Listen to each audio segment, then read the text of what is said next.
Good morning.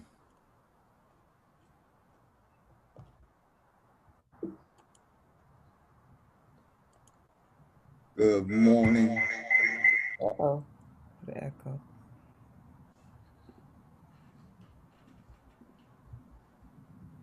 Peace and blessings, family. Hey, Teresa. Good morning, Brother John. Good morning, Sister Nija, Sister Louise. Who else do we have here?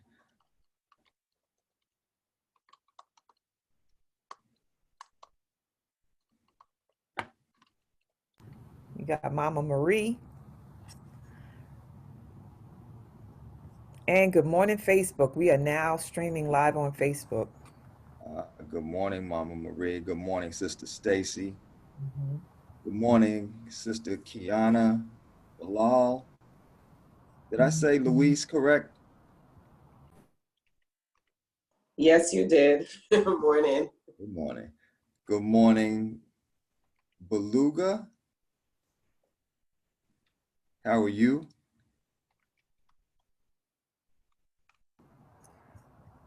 So, Frank, will the community need anything special to participate with the session this morning? Just your attention. All right, now, loving that. Hey. Simplicity. All right, Naja.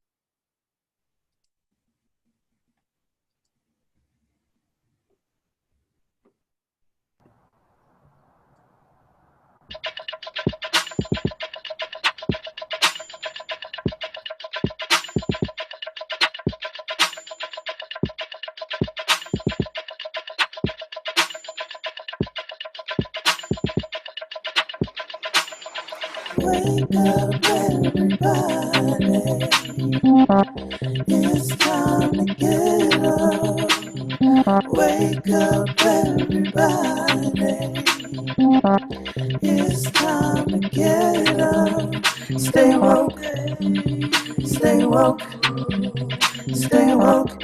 It's time to get up. Stay woke, stay woke, stay woke. It's time to get up. We're healing, we're dealing, we're growing. Together, together, releasing. We're teaching, we're moving. Together, together, we're learning, discerning.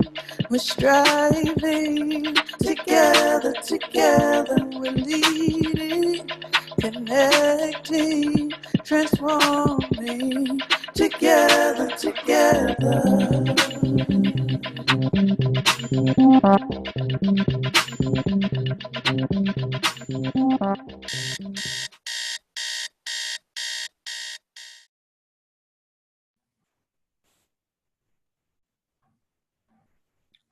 Good morning, family.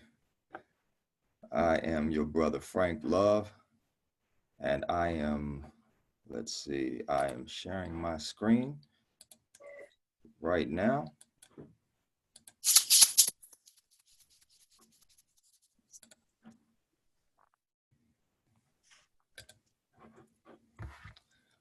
This morning, we will be discussing creating a loving culture in your relationship. This is something that I am intimately passionate about as I work to do this with my partner, my wife, my friend Hassana every single day. Can you see my slides? Yes, they're perfect. All right. I want to be loved and accepted in my relationship no matter what I do. And my experience tells me that you do too.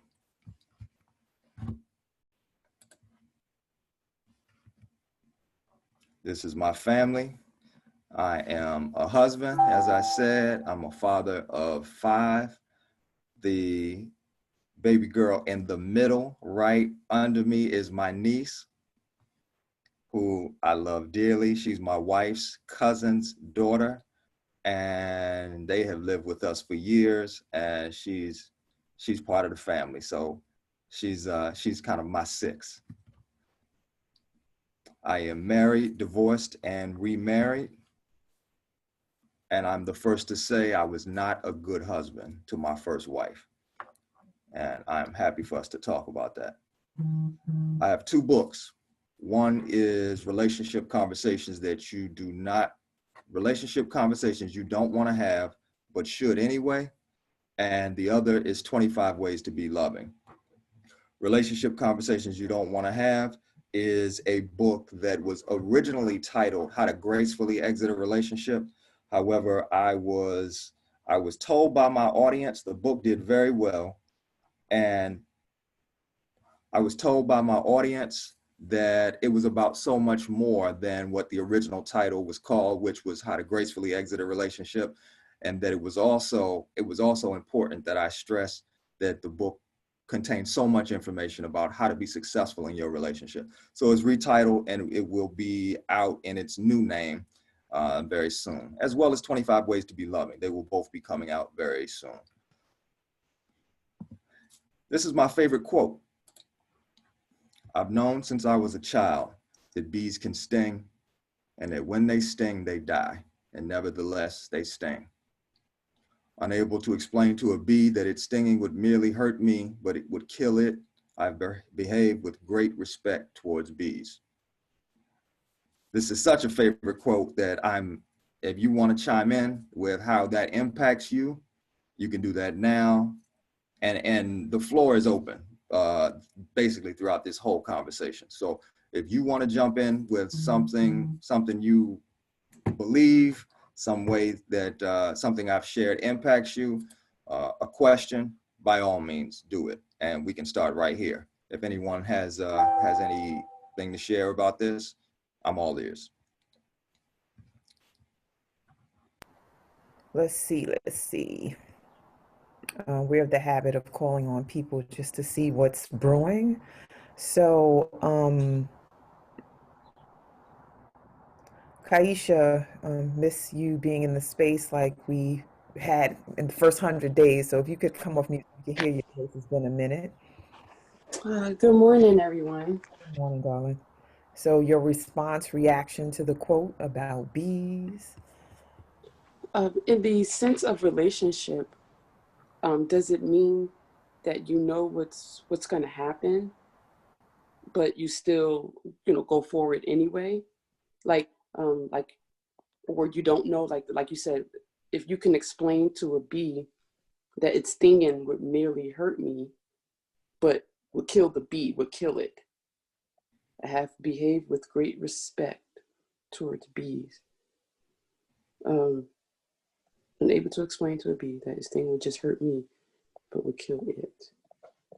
So I guess in the context of this topic, in relationships, the negativity of relationships that sting, that hurt one person, but metaphorically kill the other. I think that's it. I think you know what's about to happen, but you can't stop it because it's in the universe. It's going to happen. And in my particular interpretation, it touches on and it points to the understanding that we don't have to win, that there's really no winning in relationships, that we are all one. And if my partner has an issue, or if my partner is in pain, then I have an issue. I'm in pain. And it's never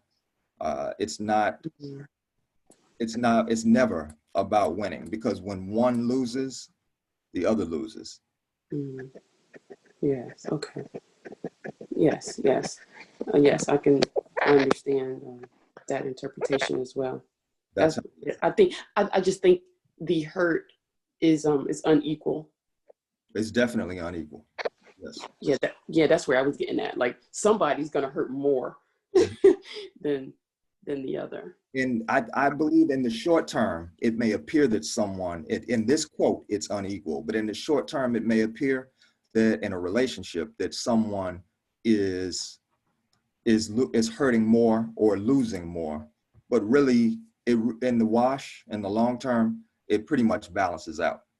And so if you function in your relationship as though you understand that at some point you're going to be in the same position, then you get to be empathetic today, because what you see in your partner is where you will be in the future.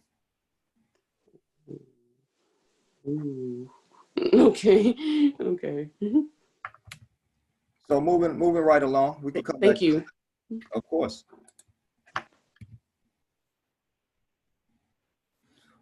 I'm called to help men be more loving in their relationships. This is, and in no way does this diminish the importance of sisters in my life and my work at all. I work with brothers and sisters. However, my spirit is really, when I feel most accomplished, when I feel my heart touched, it's when I see brothers working out their stuff. And I found that over the years when I found myself tearing up in movies. And so this is one of the movies that I saw and experienced where a male was working their stuff out. Coco, another was Antoine Fisher, another was Creed. If you've seen any of them, they're tear-jerking moments where the brothers are working to address their issues, their needs. And I learned a lot about myself in these different experiences. And there are many other movies where this has happened also. There are a few of my beliefs. One, I'm responsible for the well-being of myself, my partner, and my entire world. Everybody doesn't play at this level. However, this is the level that I play at, and this is the level I prefer to coach at. There's more that I can do to improve my relationship.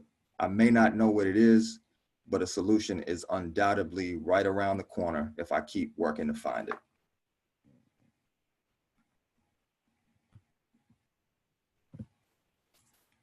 We are one. My partner's pain is my pain.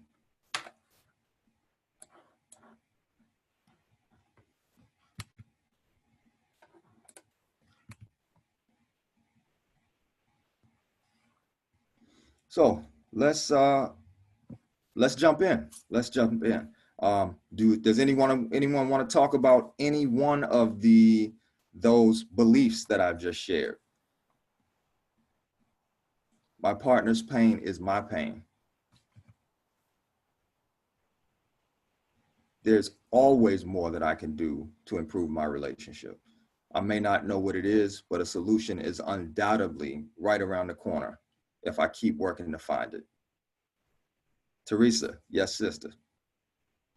And stating what you're saying, it makes you be more, well, I'm gonna use a new word that I'm learning about more than ever.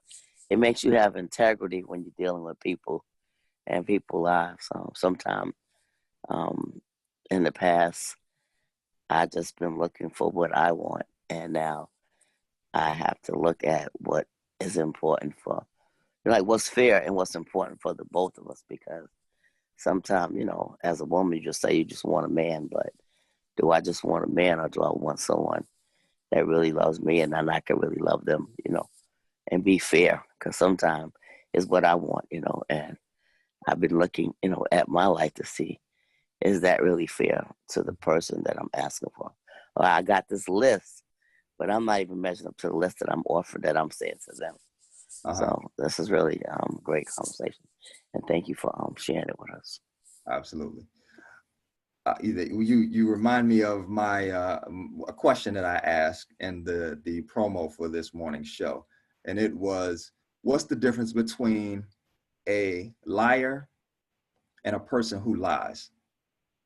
And this usually gets the conversation popping. So I would love to hear someone chime in with an answer to that question. What's the difference between a liar and a person who lies?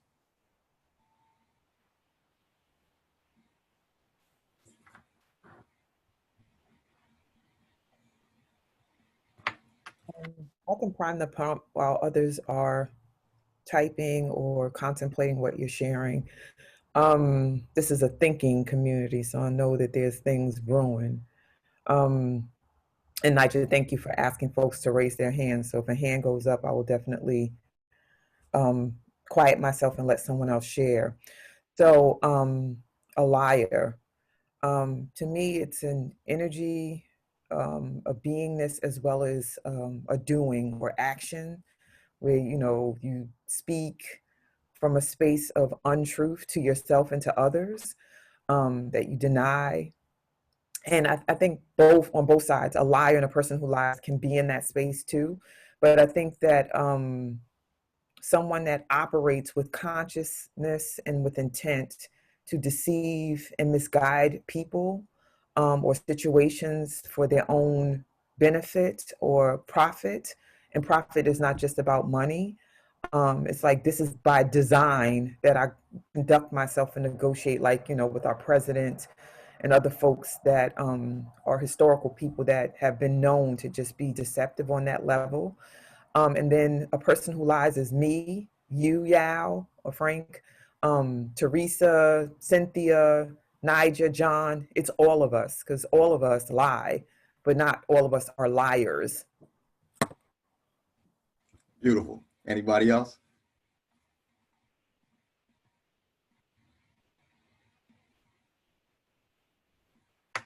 I'm going to come off of the screen share and the slide share. Let me ask Mika, because I know she'll jump right in too. If you Glad to see you.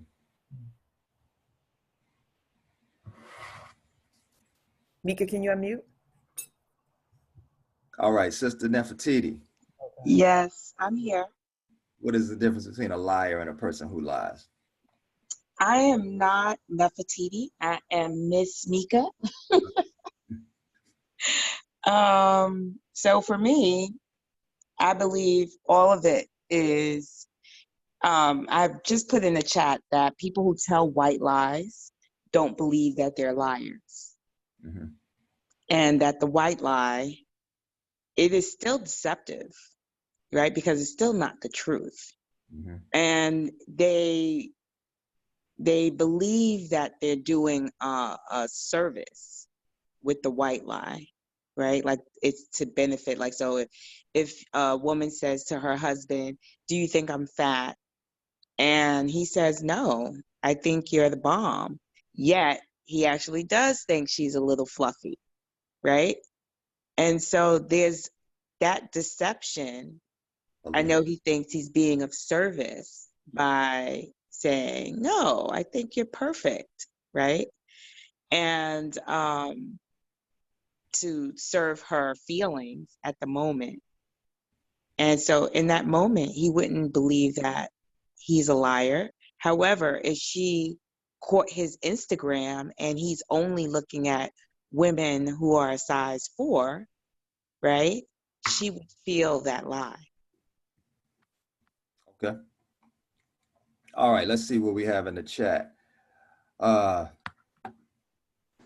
Sister Nefertiti said the label liar could represent a person who loves lying and loves by it. I believe loves by lying.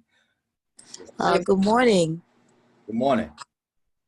Yes, thank you for this conversation. Yes, I was saying the term liar, if it's embraced by the person, then it could mean a person who lives by it and loves it, doesn't think there's anything wrong in lying, actually thinks that it's something that can get him or her ahead. If they embrace the term. If they don't embrace the term and another person is calling them a liar, then I think that's very layered, because then for me, it's simply a label. You know, it's being used pejoratively. It could mean a person who, this person is being called that by a person who has been hurt by this person's lies. And so, the person may or may not embody it. At that point, it's simply a label, an insult. But I think that a person who lies, like Shawnee said, is everyone at some point has said something untrue and maybe justified it as to why they had to do that, or so I think a person who lies just simply represents a behavior that may or may not be repeated, that may be done with remorse, but not really signify a way of life. Thank you very much. Sister Kathy says there's no difference. Sister Jackie says a liar can't help themselves, it's habit. A person who lies may do so to avoid conflict or pain. That may be a habit too. A liar is someone, Sister Cheryl says, a liar is someone who lies as a way of life. A person who lies is someone who told a lie at a time or two as behavior. Sister Kathy, one seems to be a single action, the other speaks to a habitual behavior. Sister Kaisha, a liar is someone who tells fibs constantly and no reason sometimes. A person who lies fibs occasionally to get out of situation. Sister Denise, a liar does it as a profession all the time. A person that lies is an action, but does not live in that world, but a liar is. I agree, all of us lie at some point or another, even to ourselves. Now that lie to ourselves is something special. Sister Mika, people who tell lies don't believe their lies. Frank, we had another person who raised their hand. All right. It was Mother Amal. Can you unmute yourself and join? Yes, ma'am. I am unmuted. Good morning. Good morning. I gave it some deep thought, and of course, Shawnee came up with exactly what it was. A liar lies for gain, to avoid any type of repercussions, et cetera, et cetera. All of us lie. I mean, to the point of lying about, I don't want to go to work, but I'm going to go to work anyway. I know I don't feel well, but I'm going to do this, or I know I don't look well, those type of little things where you're deceiving yourself more than trying to, and as well as trying to deceive the world, of course, but not with the same viciousness and the same intent. And I'm complete. Thank you. Yes. I'm going to share with you my understanding of the two. And that's a liar. The difference between a liar and a person that lies is the person that's perceiving them. It's the person that's looking at them. It's the person that's calling them a liar or a person who lies. And why does this have impact? Why does it matter? It matters in the concept of our relationships, because often calling someone a liar is a get out of jail free card and being a reason to justify being hard on them, being angry at them, being, all kinds of ways of being hard, even violent. And when I'm talking about violence, I'm not only talking about physical violence, I'm talking about the violence that we may speak towards one another. And so if you are my partner and you do something that would qualify as you tell a lie, or you do something that would lead me to call you a liar, I get the rich opportunity to determine which I'm going to do. Am I going to call you a liar, or am I going to understand that you're a person who told a lie? And that says a lot about me. It says a lot about me because I get I can now look at how loving I want to be. Do I want to be loving in this situation? Because if I say you're a liar, there's a level of harshness that I'm embracing. If I say you're a person who told a lie, I get the opportunity, me. Now, I'm not saying it's you. It could be, this is my experience. But I get the opportunity to say, a few things. One, why is this lie being told? I get the opportunity to understand that I am the creator of the environment that has this lie being told. And I happen to believe that people lie because they're not comfortable telling us the truth. And if you believe the same thing, or if you are willing to take a look at that, then if someone isn't comfortable telling us the truth, we have the opportunity to help to make them comfortable. We get the opportunity from the day we meet this person, or even before the day we meet this person, to create an atmosphere and an environment where that person will be comfortable sharing their truth with us.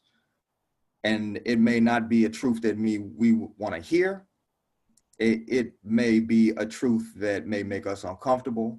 However, we get the opportunity to create an environment where that individual is comfortable doing so. And if you are telling someone that they're a liar, instead of understanding that they're a person who told a lie, then you may want to look at the opportunity that you're creating even in that moment, because there's a harshness that goes with me saying, Sister Teresa, you're a liar, or me, versus me having an understanding of, she's not comfortable telling me the truth right now, and going deeper. And the whole concept around today's conversation is looking at ways that we can be more loving in our relationships. And if we want to be more loving in our relationships, it often comes back to us and the environment that we're creating, the environment that we are contributing to, and what we can do to help to lighten the environment, what we can do to help lighten the burden that our partner may be carrying at a given point in time, and how we may have contributed to it. I'm open to your comments. Sister Jackie says, what do you say about a person that lies even when you are accepting them? Does that mean they are not available to share honestly? No, it doesn't mean that. What it means is, and what do you say about a person that lies even when you're open to accepting them? It still means that they're not comfortable telling you the truth. That's all it means. And what do? It depends on the game you want to play. If you want to play the game that says that there are many levels to playing the game. You can play the game where you come into the relationship, or you coexist in the relationship with boundaries that say, if you lie to me, I'm gone. You can play the game that says, if you do all kinds of things, I am going to lash out at you. You can do these things. Many of us do it. It's violent in its own way. And when you do that, when you set these quote unquote, and we can talk about boundaries, when you set these boundaries, you are inevitably creating an environment where a person does not feel comfortable telling you the truth. It's interesting. At least I think it's interesting, where when we are actually trying to prevent someone from lying to us, we may be creating an environment that facilitates or that contributes to them lying to us. Fascinating dynamic to me. What if you do not have leaving on the table? Again, there's always, and I don't know if you saw my slide earlier. Sister Jackie asked, what if you do not have leaving on the table? So one of the things that I said in one of the slides was, there's always more that I can do to improve my relationship. Always. And the solution may very well be right around the corner. So you may not have leaving on the table, but there's still work to do. There's always more work to do if you're committed to playing at that level. There are many of us that are not. There are many of us that set boundaries and are okay with those. The fact that they're not comfortable speaking the truth sounds like it's an internal issue within themselves. I would find it difficult to trust them if I have no idea what's real. Okay. Okay.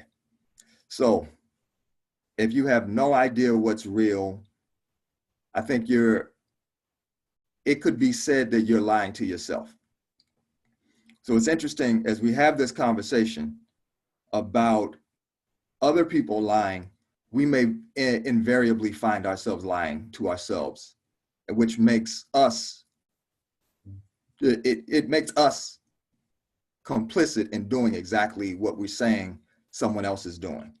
So when you say that you have no idea what's real, there's a reason you're in a relationship with your partner. Something has to be working. There's a reason you chose this person. There's a reason you all connected. Something had to be working. There is something that speaks to you about what is good about your partner and what is beneficial with you all's connection. This is what's real.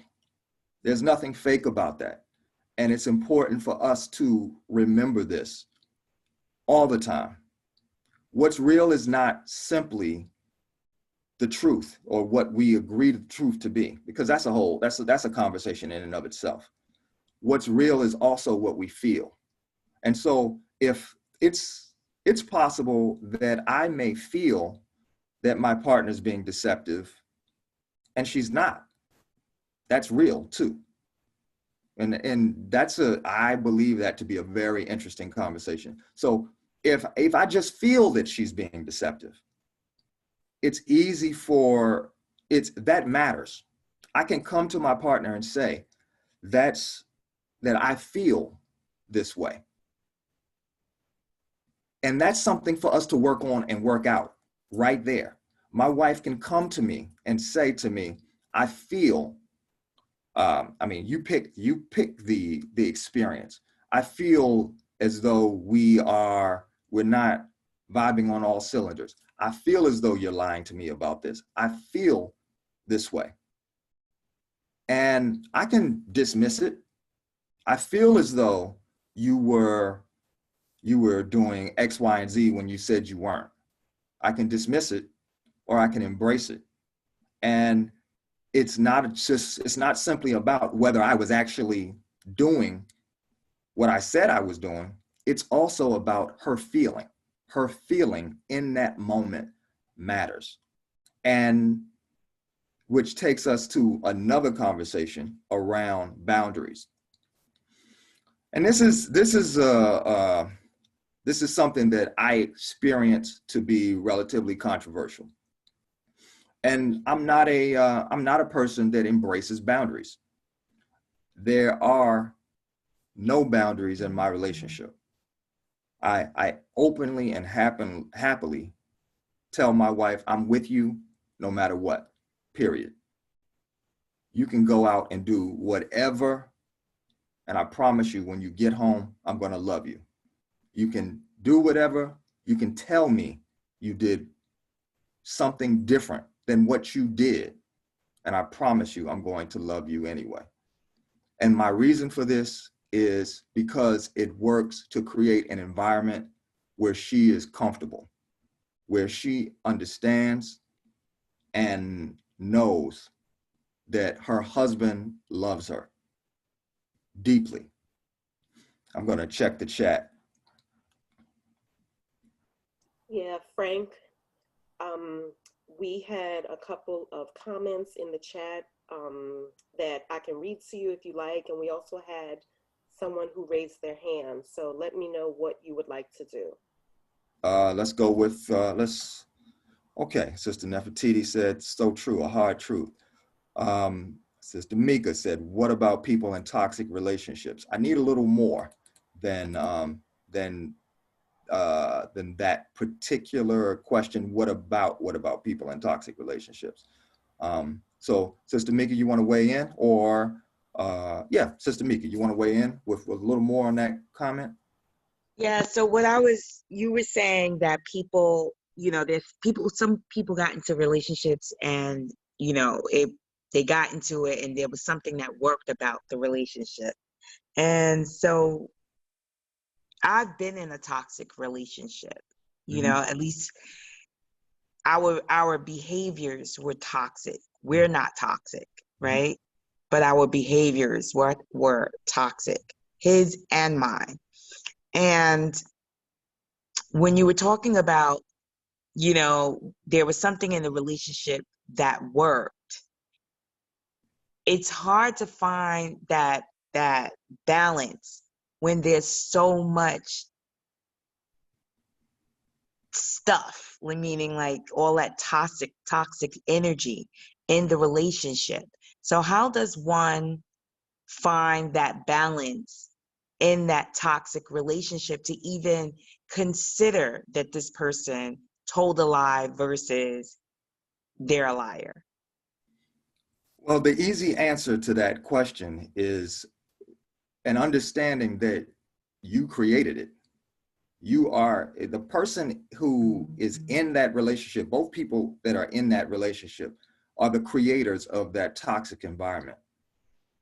And that toxic environment, whether you may want to admit it or not, is working for you. If you're creating that, there's something there that's working for you. And if you want, so there are two answers there. No, I believe that. I mean, like I'm somebody, I call myself out, right? So I know that I live out of my ego, and I know that I've lived out of, insecurities, fear, and doubt. So I know, the relationship is over. So I can actually see a lot of the manipulation I brought into the relationship. Now, I was in the relationship growing at the same time. And where I stayed was I was expecting that person to start to own their stuff, right? And that didn't happen.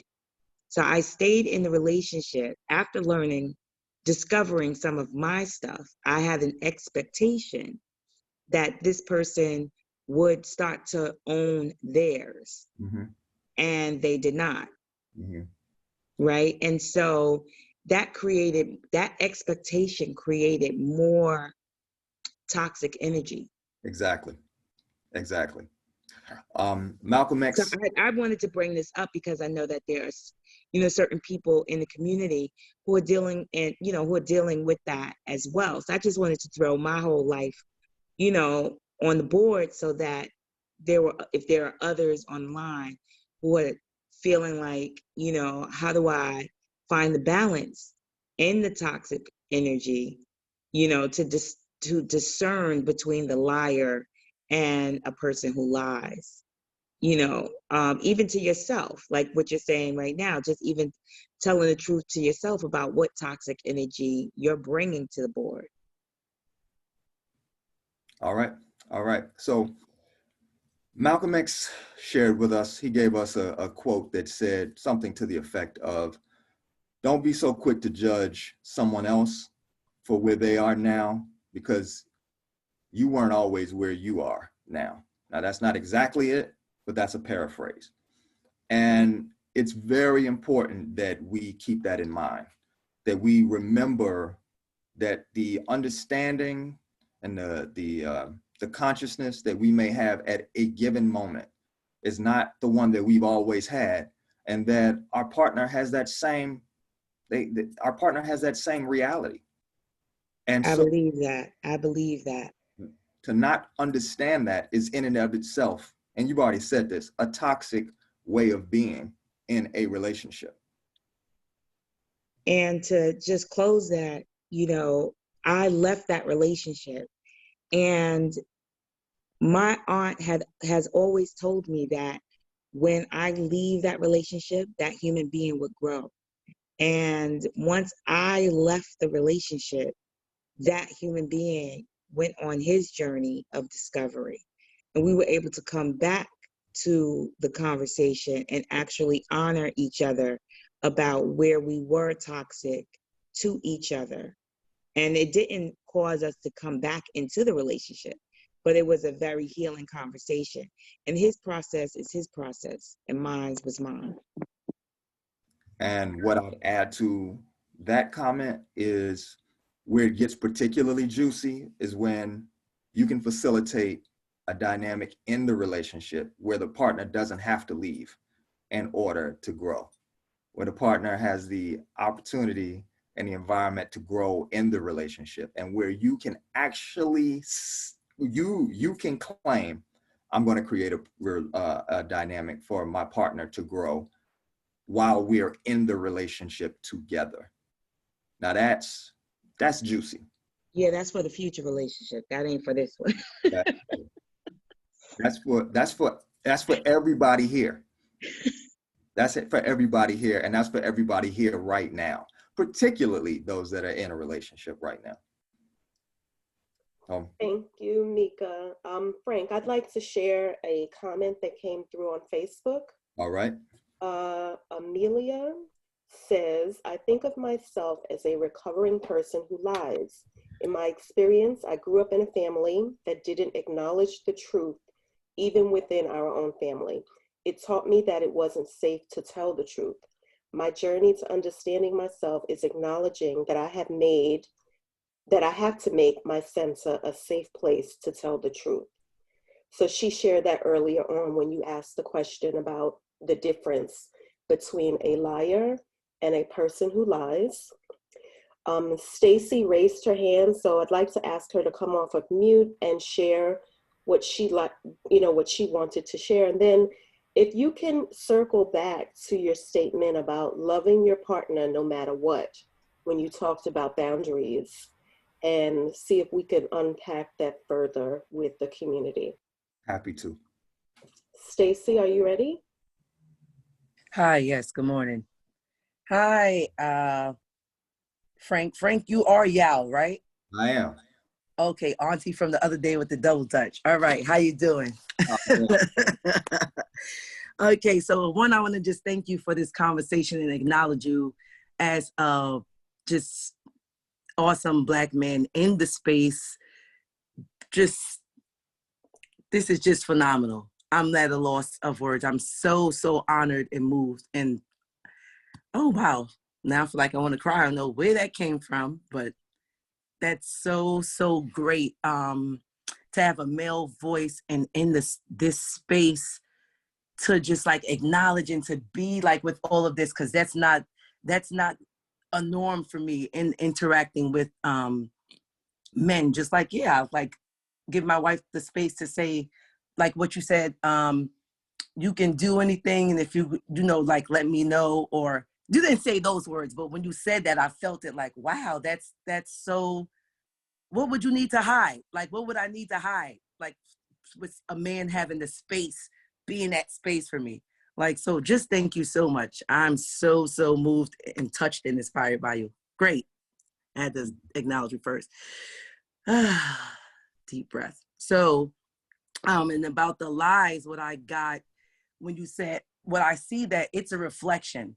What I'm really getting is that this is a reflection of me on who's lying to me. Yes. And how I don't even know. It's still like marinating. It's still like dripping in. Like, and I see that with my son. My son is 15 years old. My son's on the spectrum of autism, and he's like wildly honest. And and at the same time, there's times when he will tell a lie. So he'll come to me and just lie or about to lie, and I'll look at him. I'll go, "Let's not go there. Like, you about just tell the truth," before he even starts, and he'll go, "Oh, you're right, Mom. Let me just stop. My bad. I was about to lie." And then he'll just tell the truth. And he's so free with me. He tells me any and everything, so much that parents would be like, "This is too much information. Stop it." But he's very just honest in his communication. And I'm glad that I'm able to be the space for him to show up that way, to actually say, oh, mom, this is what I was doing, or, you know, I like this girl, or just whatever it is. So I'm starting to see that, that as long as I continue to be open for him in a space where he gets to develop and say, it's not that serious, this is a lie, you can just tell me the truth or tell me what happened. I'm here for it. And then also with the partner dynamic, someone that I'm seeing in the beginning, I'm starting to remember where I told him, thank you for being the space of a safe space for me where I can be vulnerable and just be myself. And then I remember there was a lie that I picked up, that something wasn't flowing right with the conversation. I remember like, wait, you told me A, B, and C. So that was a lie. And he looked at me and was like, that was a lie. And I said, could you do me a favor? If we continue this relationship, I want you to be able to tell me the truth for anything. Like, I'm not a small person. Don't think of me as small where I can't handle it. You're much better off to just tell me the truth, and we can just go from there and still continue to create. But don't feel like you need to lie to me. And he said, I promise. So this is such a good conversation. I'm just seeing how it's me. It starts with me. Like, even though it's the person over there, like I'm their mirror. I'm their mirror. Yes. I would like to, I'd like to offer you something, and that's to consider being able to say, I don't want you to lie to me, and you don't have to feel comfortable lying to me. And if you must say that, you can also add to it, but you can lie to me if you need to, and I'll be fine, and we'll be fine. Imagine that. Imagine the environment that you would be creating there. Wow. First, I had to take a deep breath inside. I was like, ooh, that added part, like, you could lie to me and I'll be fine. And I was like, I don't know if I wouldn't say that. But then what came up for me is like, if I said that, that would have the person think before they open their mouth to speak to me. Like, she even said I could tell a lie. Like, so why would I even lie? Let me just go ahead and tell a darn truth. So. Or they may lie to you and, right. and we'll be fine. Because often what we're doing, whether we're honest with ourselves or not, whether we're lying to ourselves or not, often what we're doing when we are telling someone, if you lie to me, I'm gonna do this, or you don't have to lie to me, we're setting up an environment where we're protecting ourselves. And my request, or my request that you consider, is that you actually consider not protecting yourself, where you become deeply vulnerable, where you are willing to say, I realize I'm working to protect myself by doing all of these, setting these boundaries, or trying to create an environment where X, Y, and Z is required, or whatever. However, I release that, and I'm willing to take what comes in this relationship. Yes, Sister Teresa.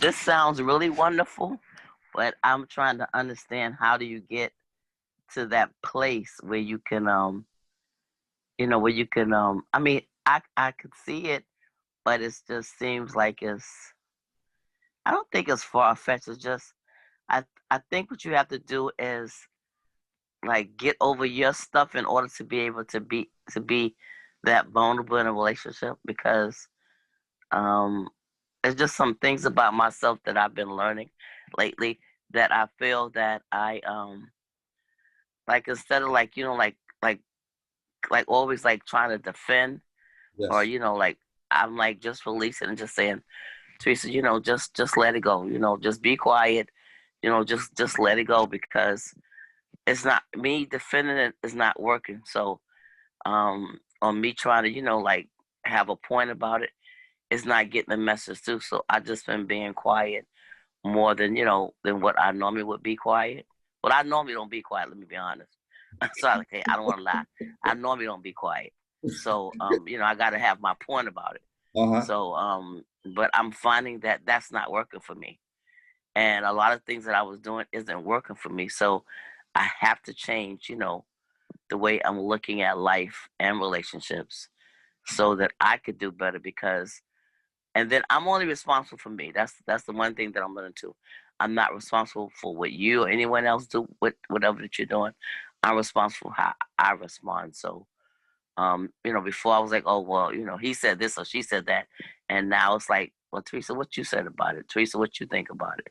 And so that's where I'm learning, that's where I'm growing to now for myself. And I feel less stressed, less aggravated. And sometimes I just start smiling because I'm being quiet, because that's not me. I normally don't be quiet. And I just feel like, like some other person is coming out of me that I never knew. So I'm excited about that part of it. Very nice. Very nice. I ask that you consider whether you're only responsible for you, because that could be true. It may not be true. Depends on the level of the game you want to play. You might want to play the game at a level where you believe that you're responsible for everybody. You may want to play the game at a level where you believe that you're responsible for what happens throughout the world. And I promise you, depending on the level of that you want to play the game, it goes to the level of effect that you'll have. So, something you may want to consider. And, if you want to chat about it, we can certainly chat about it. We can talk about that right here in this space. Okay. So Frank, before you continue, I just want to give you a time check. It's 7:52. And we know that people sometimes have to leave around this time. So here's an opportunity for you to bid them farewell. If you want to say something about your special offer, you can do so at this time. And I will go ahead and put your contact information in the chat for those people that have to leave early. Okay. Thank you for being here. It's a real pleasure and it's an honor to have this conversation with you all. The special offer is I will give an hour of coaching to 2 individuals. The administration, I believe, will figure that out, who those 2 individuals are. And you can find me at frank@franklove.com. That's my email address. You can, my website is frank-love.com. And if you want to reach me, my phone number is 202-345-0282. That's 202-345-0282. Nigel, you dropped everything in the chat. So anybody who needs the number or the contact information can find it in the chat. Frank, there was something I was going to ask you about this piece before everybody goes, and it's escaping me right now. Oh, I know what I was going to ask. Before people who have to transition off leave, your book, what is the plan for them so people can just be on the lookout? Because I know you and I talked about that a few weeks ago, but I don't know what the update is. I expect the books to be published by November the 1st. So by all means, look for me. All right. And share the title. The one book is Relationship Conversations You Don't Want to Have, but should anyway. The second book is 25 Ways to Be Loving. Okay. Nigel, you got that to put in the chat? I'm doing it now. Thank you. Thank you, Frank. You bet. You bet. Proceed. Okay. So where do we want the conversation to go? Well, what I would request, and Nigel brought it up earlier, but we volleyed in the conversation because there's so much juice here, is to go back to the statement that no matter what you do, I will love you anyway. Yes. I will be here anyway. And, when you said it earlier and I made the statement, there was a reaction or response, but it might have shifted because you said a lot of different things that have added more to that statement. So let's see where that goes. But I know that was a point of pause for a lot of people. All right. So I would ask that you say it again, share what you mean, deepen it so that people can go back to it, reflect on it, and then chop it up with you about it. Okay. All right. I just saw something come through on the chat also. We can, so the purpose of me taking that stand, if you want to call it a stand, and the purpose of me, I guess, coming from that perspective is I want my wife to be herself. I want her to not live in fear of how I'm going to respond to X, Y, and Z. That doesn't mean I like it. It does not mean that I will be comfortable. It doesn't mean that I won't react. But it does mean that I love her, and it does mean that I love her no matter how she shows up. And it does mean that I see us as one. I really see us, our unit, as one particular unit. So if it's in her, it's in me, and we get to deal with it. And we get to deal with it not from a place of really violence, where I am determining or predetermining that I'm going to react to what she may do. That's its own form of violence. Instead, be yourself. Do what you think is the right thing to do, and we'll figure it out. And I get to be in that figuring it out. I get to be creative. I get to be loving, and that's rich. That's rich. It can lead me to be a much bigger individual than I am today.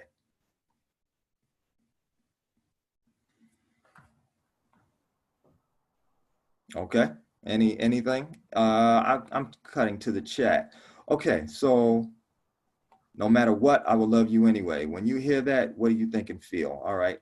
Nice. Sister Naja asked that. Don't be in a hurry to condemn. Okay. All right. Can we get okay.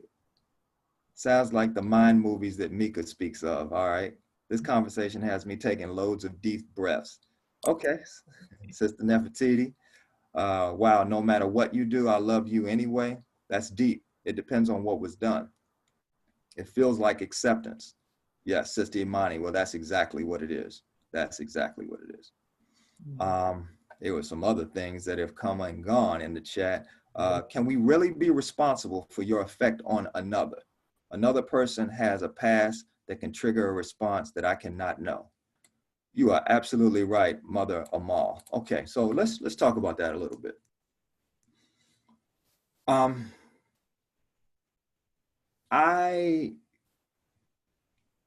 If people get shot every day, people do things that lead to someone responding to them in a negative way every single day.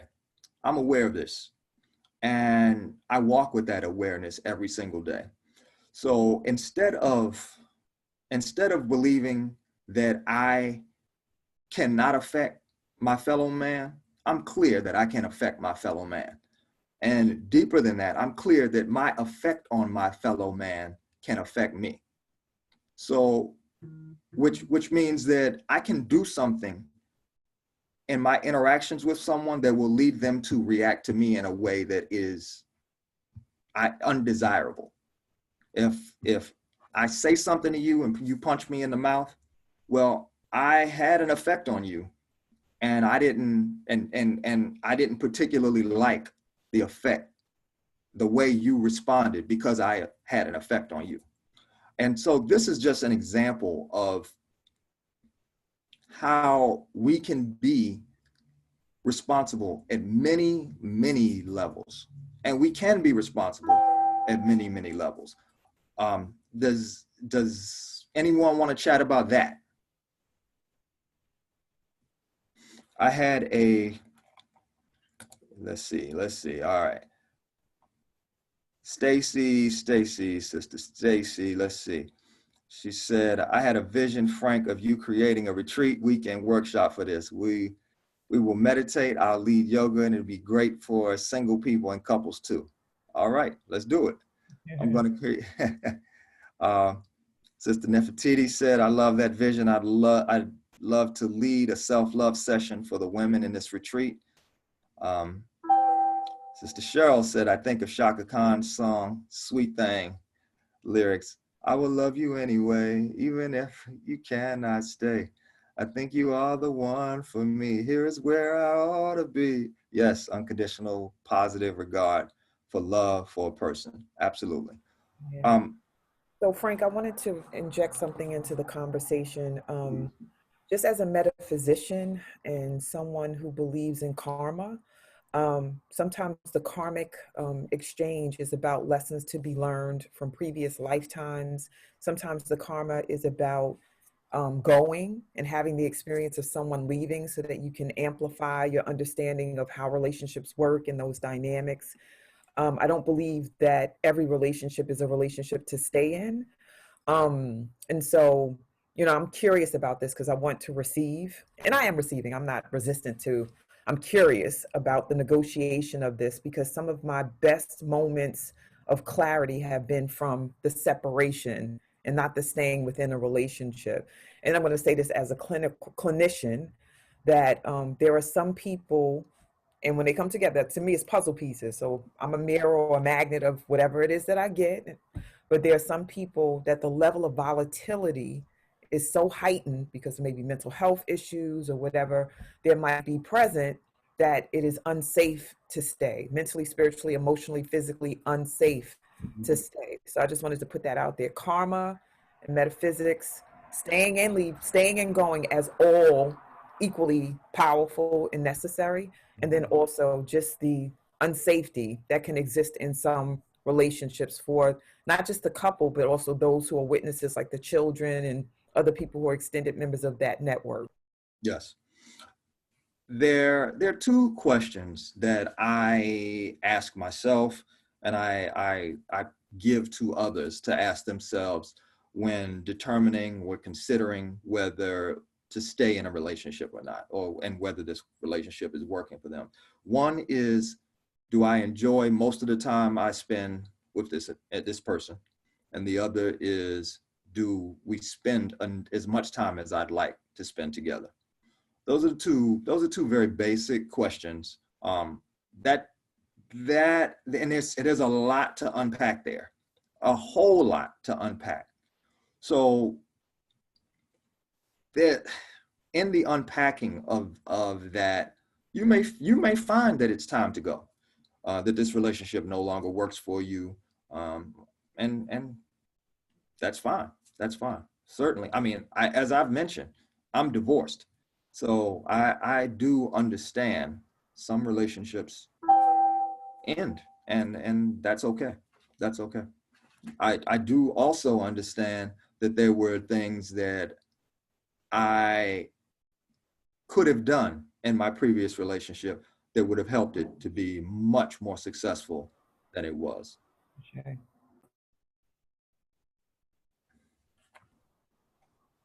Frank, Mama Amal has raised her hand again. I think Kathy raised her hand as well. So would you like to hear from them now? Absolutely. Mother Amal, can you unmute? Yes, as usual, Shani hit the nose on the head for me. Yeah, and you know, since life is, as we live life, we go into situations, we either learn from it or we don't, and when we don't, then we get to repeat it again, and that's the way life is lived. What I'm hearing in your conversation is that you have found at this point in your life someone that you want to spend the rest of your life with, and that that you are finding a way of that happening, and I'm sure she's reciprocating. But in my life, all of that, it couldn't work because I didn't choose wisely in the first place. I didn't choose someone in my opinion that would have grown with me. I was so immature that there was no space for it. The technology wasn't available to me, so I had to learn. In each relationship I was in, I learned more and more about who I am and how it should work, how it should go. So some of this is a little foreign to me, and some of it in my mind I'm thinking, well, it might have worked for a moment, but I wasn't there anyway. You know, I wasn't that deeply in love with them anyway. And I had to learn how to love myself first. And I'm complete. To speak to speak to what you just said, one of the things that jumped out at me was when you said you're sure she reciprocates, meaning you're talking about my wife. And I would ask that you not be so sure that she reciprocates. Don't be so sure that because one partner is declaring or committing to function a certain way, to live a certain way, to give a certain thing, that they're getting it in return. Now, I'm not talking specifically about my wife, but I'm talking about that dynamic. It's not necessary for me to get what it is I'm talking about in order to give it.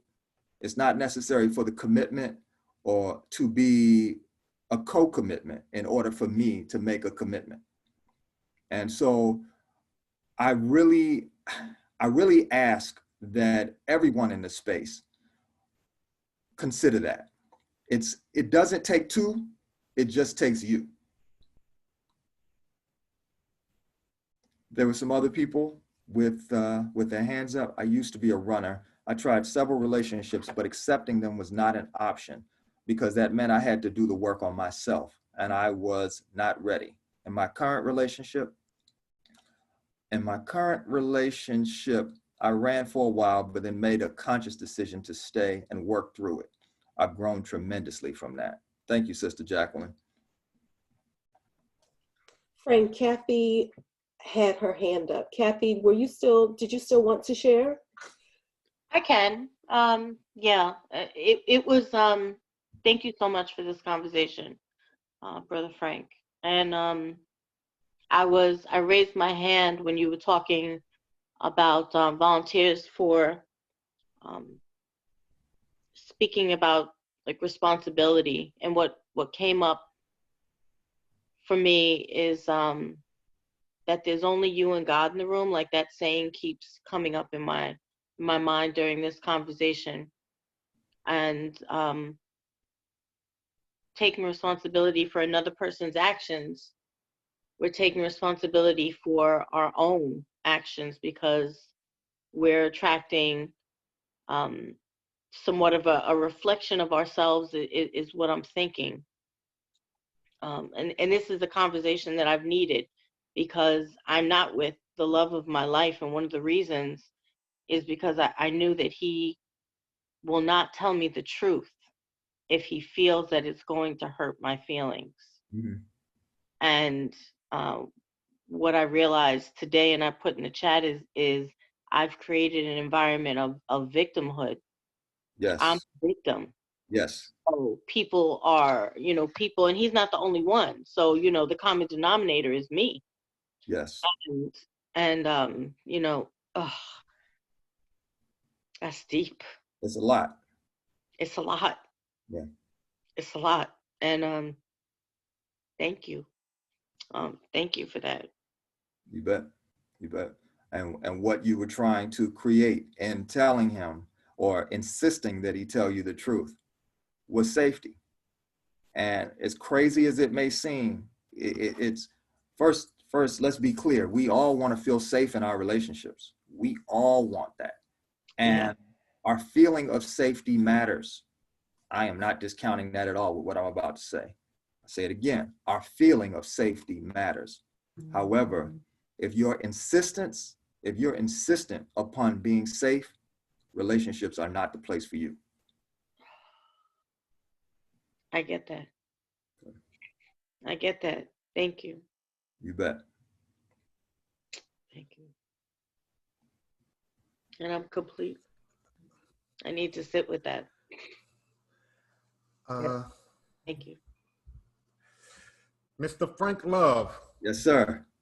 I want to share something. I had put in the chat earlier about something I experienced. I was married once, and it started to go downhill because of something that happened, which relates directly to what we're talking about here today. My wife at the time had cheated and lied about certain things in regards to it. And I created a space for her to share and speak the truth of what happened. It was a very comfortable space to where she shared all the details in regards to her going out with this other person and eventually sleeping with him and stuff like that. I was prepared to forgive her for what happened, and I did. And in the moment of forgiving her, she viewed me as weak because I did not have an aggressive response. You know, I was not upset or angry. I was, but I figure if I was going to forgive her, I have to represent my whole being in that way and not, you know, not bring it up every time, not make it something that, you know, that would hinder us moving forward. Eventually, she figured that, you know, I was not a very strong person for forgiving in that sense, and the relationship went downhill from there. What's your feedback on a man who is forgiven, but then the woman takes it as a weakness? Again, it speaks to the game you want to play. If you tell her, look, I'm gonna love you, period. and she says, well, in many ways, well, fuck you too. Well, fuck you too. Well, I mean, how does you're missing each other? You're missing each other. Now, I mean, understand, touching on what Sister Mika said earlier, there are relationships that contain very toxic dynamics. And it sounded as though you were trying to create a relationship with a foundation of lovingness, and she wanted a relationship with a foundation of something else. Let's say that. And so, you get to pick. Is this where I want to be? And she got to pick. It sounds like she got to pick. Is this a relationship that I want to be in? And I mean, that's one of those. That's easily one of those examples where you move on. Absolutely, absolutely. Now, the other thing in regards to that is, it came with a lot of pain and hurt, to even trust and love after that. It's been a long journey, mm-hmm. and the weight of that is still, still a little bit there. As far as being the type of personality I am, forgiving, loving. A lot of women sees that as most men come off as, and women like that bad boy, aggressive and hard, and will slap a person or something like that, or quick to respond with aggression. And I could not be that person. Good. I could not be that person. Right. And if that is true, and if in your awareness of that is perfect, share it openly. Don't hide it.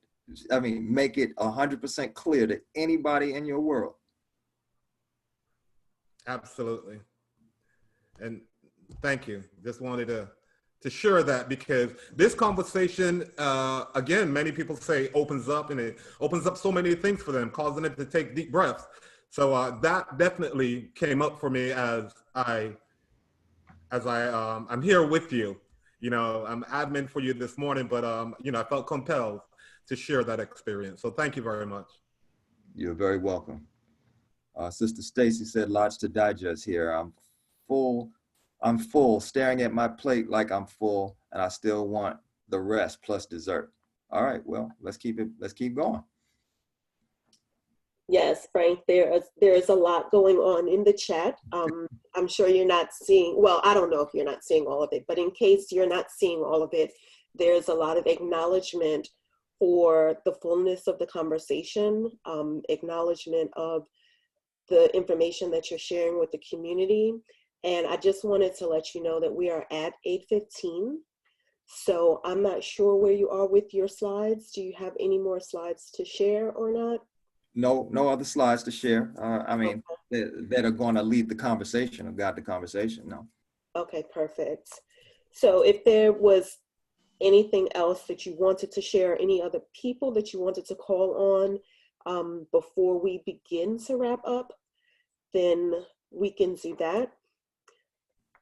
Was there anyone else who wanted to share anything? Yes, this is Teresa. I just wanted to say to John is that I have told myself stories about what men think, and we've been telling us that sometimes it's the stories that we telling ourselves, but there are women along with myself who want loving men.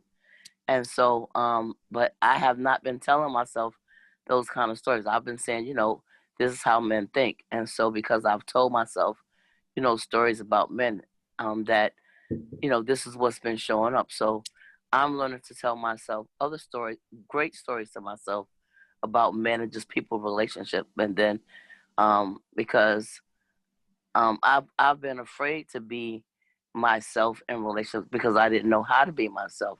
So now that I'm learning to be myself, I'm welcoming loving people. I don't want that negative stuff that I have been, looking for. And like my vibes are saying, that negativity. So I'm just, I just wanted to say as a woman that I want a loving relationship. I want a man that's forgiving and stuff like that. I don't want that negativity, and I want to keep on telling myself these stories about, how men are, and other people say these stories that this is what we want because we've been showed that or even told that or experienced that, but that's not what I want. I want a loving, understanding man who understands me and I understand him, and that's what I have to say. Thank you. Beautiful. Can I get a number? Well, somebody give me a number between 1 and 25? 4. 4. All right. I'm going to go to chapter 4 and the book 25 Ways to Be Loving. All right. Chapter 4, the way to be loving on chapter 4 is speak positively about your partner. And I'm gonna read you something really quickly. Vulnerability is important in a healthy relationship. There, quote unquote, should be an opportunity for each partner to be hurt. If there isn't, if one partner is not truly vulnerable, that raises the question of whether that person is deeply connected to the other. When a deep connection exists and when we're vulnerable, we can feel disappointed, pain, ashamed, and a whole litany of other experiences that most of us would rather not have. This awareness will not alleviate the presence and probability that you will have this experience, though. Big and little issues will most likely find your relationship. One of the most unhealthy and damaging actions people often take when they encounter an issue that a partner brings is speaking poorly of that individual. Another way to describe this is gossiping about one's partner. So the title of that chapter is Speak Positively About Your Partner. And that's a way to be loving. When you speak of your partner, please make sure you're doing so from a good place, a positive place. Please reserve the opportunities to speak negatively to them and about them. No gossiping. And if you're not speaking, don't speak to people about your partner if you can't say something positive. This is a piece that I want to leave you with, and just a way to be loving. There's a whole chapter on it. Those are just 2 paragraphs. But please rock with that as you leave this conversation. Yeah, I wanted to say something about this piece, Frank, is that you can still speak about something that has been low vibrational that has occurred and speak of it from a high vibrational space. Like, I am seeking support, guidance around the behavior, and not make the behavior the person and then dismantle them and speak ill of them and tear them apart. I know I've done that. Like, my work is about words. And when I go left with it, because I'm so powerful with words, I can totally send a curse your way, like literally. Yes. So, and it just amplifies what I don't want when I'm speaking around the other person in this way, whether I'm still with them or not. Like even how I speak about relationships I've been in before, just working it. And you're giving this to me because I'm like, oh, I have a right to talk about what didn't work about that situation, but really being mindful whether I'm with them or not to speak life and light into their lives and then about the situation because I learned. And that's powerful in itself. But I know Nefertiti had her hand up. Do you have time to talk with her? Absolutely. All right, awesome. Thank you. So I just wanted to, this is an awesome, amazing conversation, lots to digest. I just wanted to comment a thought that I had that, unconditional love and staying like no matter what is beautiful. And for me, I feel that works when both people are operating by the principles that you talk about, that you've spoken about in this session.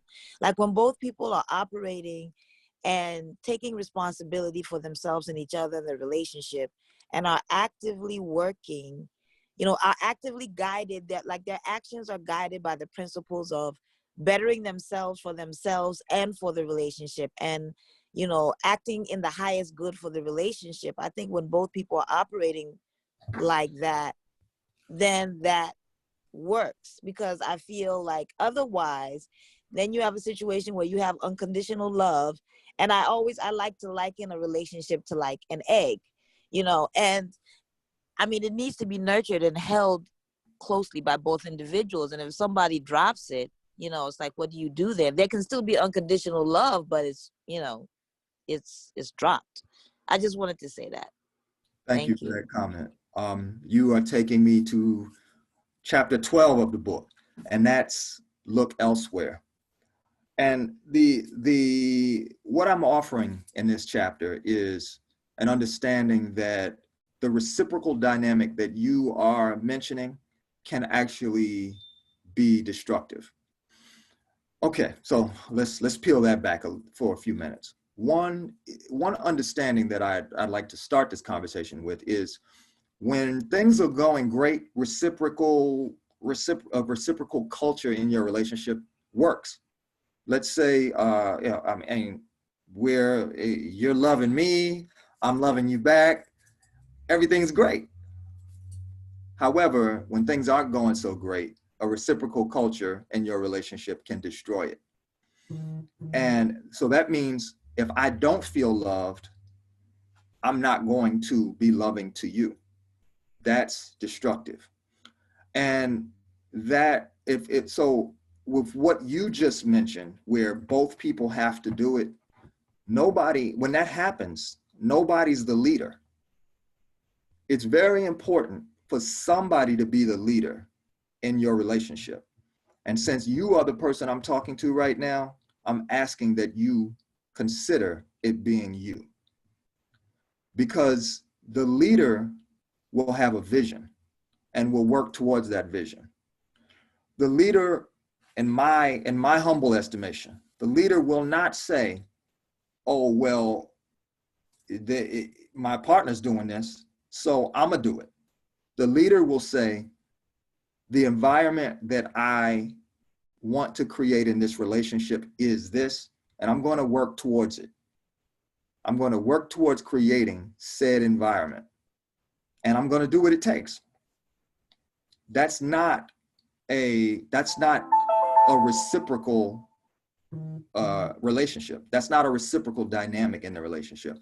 And just to read an actual paragraph from the book, when things are going great, it's easy to be generous for our partners. Positive feelings give us energy. In this way, our partner feeds us. They're giving us the reason and the wherewithal to keep giving. It's reciprocal. You give to me, I give to you. It's easy. During more difficult times, the system breaks down. During difficult times, we're more prone to feel unfed and disappointed. If we stick to the previous reciprocal formula, we'll be well on our way to turmoil. After all, the converse of you give to me, I give to you is, if you don't give to me, I will not give to you. This kind of reciprocity has been the death of many relationships. Now, we've talked about we've talked about the problem, Now, the solution is to look elsewhere. If you see this being the case and you need to be fed, you feel the need to be fed, then consider looking to, and it depends on what your beliefs are, you can consider looking to God, you can look to nature, you can look to all kinds of other things that may feed you. But don't simply look to your partner to feed you. And I'm not saying go find another partner to feed you. I am saying look for the opportunity to find something greater than yourself to feed you. Does that make sense?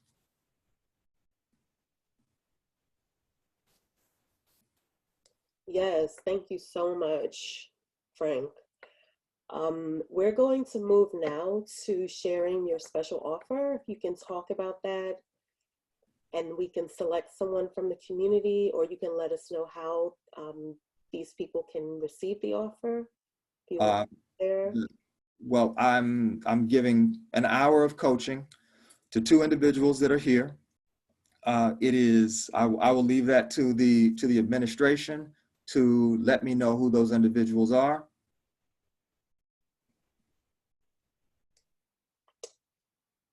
And why don't you give us a number between 1 and 30, 1 and 30.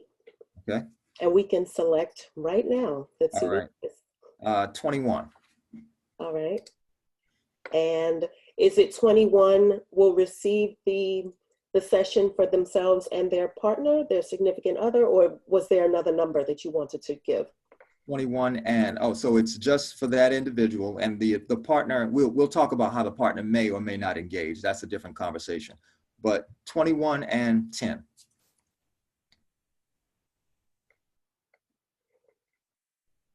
Okay, just a minute while I count these off. All right. You can continue talking about it if you want. All right. Well, actually, I had a slide from one of the quotes that I really, really appreciate and enjoy. It's by a comedian by the name of George Wallace. He says, "I love you, and there's absolutely nothing you can do about it." That's one of the most exciting things that I have ever heard a person say, and I want to share that with you. I love you, and there's absolutely nothing you can do about it. All right. So we have selected 2 winners that correspond with your numbers 10 and 21, Kania Kennedy and Miss B. So if Kania or Miss B can unmute themselves and indicate your acceptance of the offer, that would be great. Miss B, are you there? Yes, I will. You accept? Beautiful. I do. Beautiful, thank you. And Kania Kennedy, are you there? Yes. All right. And you accept? Is that an acceptance? No, I can't. I have aphasia. I cannot. But thank you. Okay. So we will hold on for one moment. Frank, let me grab another person. All right, we have Kaisha. Kaisha, do you accept? Hi, yes, I do accept. Thank you. All right, thank you. Oh, wow, okay, thanks. Yay. There's so much going on in the chat. I wish, well, I'm looking forward to the part 2 that someone has suggested. Yes, they're asking for a follow-up to this for sure. So here's your contact information. You are offering your phone number, your email, and your website to the community. So community, screenshot the information if you want to reach out to Frank Love. He is available here.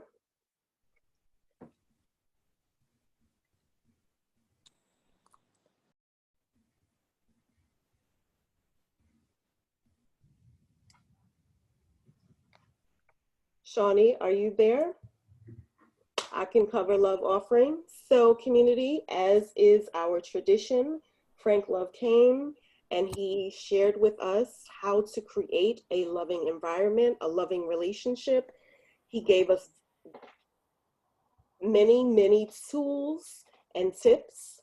And so if you are led to share your money, which we call my own natural energy yields, I'm sorry. This is the information. We have the Zelle and the Quick Pay and the Cash App handles. The code for today is 156FL for Frank Love. So please share your love offerings and donations as you see fit.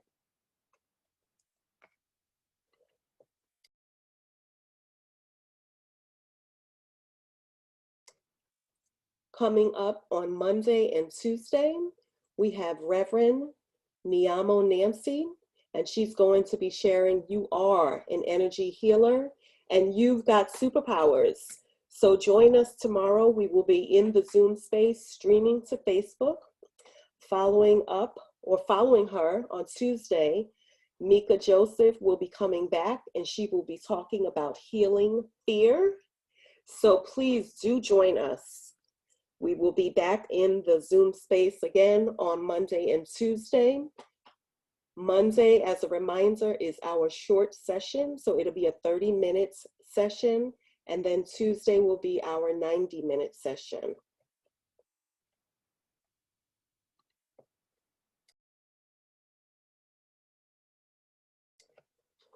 And then as a reminder, this is our new schedule. We are live in Zoom space with a 90-minute session, Sunday, Tuesday, and Thursday.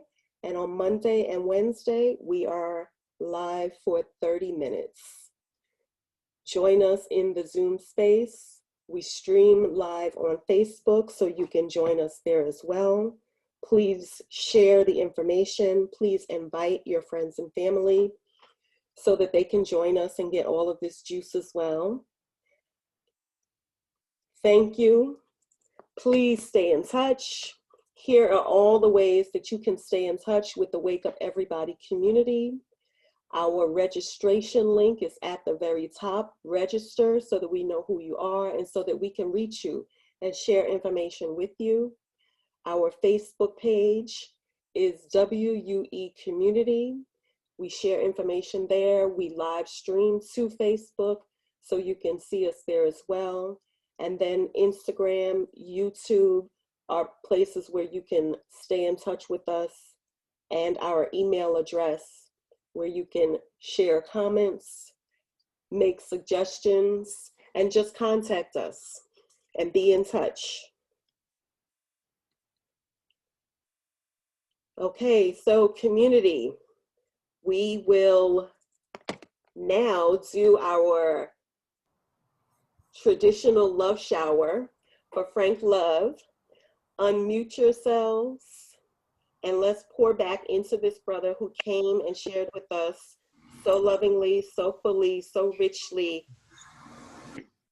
Thank you, Thank you, Brother Yao. thank you, y'all. Thank you Thank you so much. Thank This you. is so amazing. Conversation. Thank you, Brother We Yao. love I you appreciate you so coming on. much, Mr. Yao. You know, there are brothers out Thank there you. that think Thank that you, Brother Thank you, Yao. Anita. actively go for your back. Thank Love you you. so much. Beautiful Love start. everyone. You did it. Baby, You Much. did you it. have a You great beautiful day. job. Thank you, thank you, Praise thank me. you, Thank thank you you. Thank teaching us you to be so much. loved. So much Thank love you. by just Thank you so much. choose Thank to you. get married. Thank Thank you so much, Thank you so Reverend. much. you. Thank The message has you. landed, and we definitely want to see Juicy you back again conversation. for another part. Thank you. Thank you. So full. Thank you so Yeah, much. thank you so much. Thank you. Thank you. We're Thank going to do you. this retreat. We're going to Hey, do this retreat. Woo! Yes, yes, I Stacy. can't wait. So awesome. Thank you so Thank much. you, Yes, y'all. Thank you you, are everyone. Thank you, the Shawnee. bomb. Thank The you, bomb. Nigel. Thank Appreciate you, that. everybody. thank you, everyone. Looking forward to part two, Frank. So much. Yes. Looking forward to part 2. Yes. Thank Excellent.